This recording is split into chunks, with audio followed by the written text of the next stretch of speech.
আপনারা ইতিপূর্বে জানেন যে বাংলাদেশের বহুল আলোচিত একটি মামলা দুমকি থানায় লামিয়া একটা শিশু তাকে বিবস্ত্র করে তার পণ্য ছবি তুলে তারপর তাকে গণধর্ষণ করছে এবং তারা গণধর্ষণ করার পর লামিয়া মামলা করে বিজ্ঞ আদালতে এবং মামলা করার পর 7 মাস টোটাল 7 মাসে কার্যক্রম শেষে আমরা রাষ্ট্রপক্ষ থেকে 16 জন সাক্ষী বিজ্ঞ আদালতে উপস্থাপন করছি এবং মামলায় চার্জ হওয়ার পর 16 জন সাক্ষী সন্দেহাতীতভাবে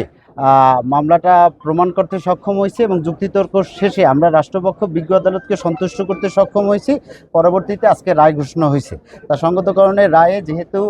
আসামিদেরকে ইতিপূর্বে মামলা বিচার কার্যক্রম শুরু হওয়ার পূর্বে শিশু সাব্যস্ত করছে, সেহেতু শিশু আইনে আসামি ইমরান মুন্সিকে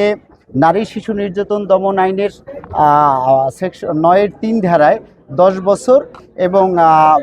সিফাত মুন্সি এবং ইমরান মুন্সিকে 8-1 পর্নোগ্রাফি আইন 2012-র 8-1 এবং 8-7 ধারায় 3 বছর করে সাজা প্রদান করে এবং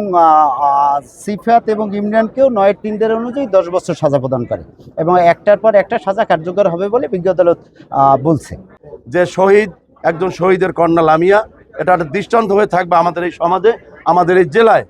এবং আগামী দিনে এটা আমরা দৃষ্টান্ত নিতে চাই যে যদি এরকম কোনো নরপশু,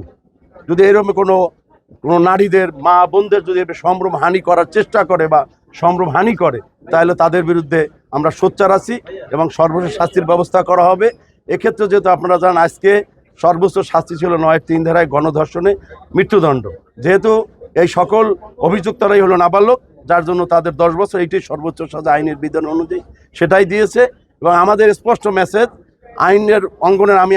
জেলার আইন কর্মকর্তা হিসেবে এবং আমি বিএনপির জেলার সেক্রেটারি হিসেবে এইটা আমার মেসেজ থাকবে যে পটুয়াখালী জেলার সর্বস্তরের জনগণ এটা দ্বারা সচেতন হবেন এবং যারা অপরাধী আছেন, যারা দুষ্কৃতিকারী আছেন, তারাও এইটা থেকে কঠোর শিক্ষা নেবেন যে আইন এবং বিএনপি কোনো অপরাধীকে ছাড়ে না এবং ছাড় দেবে না।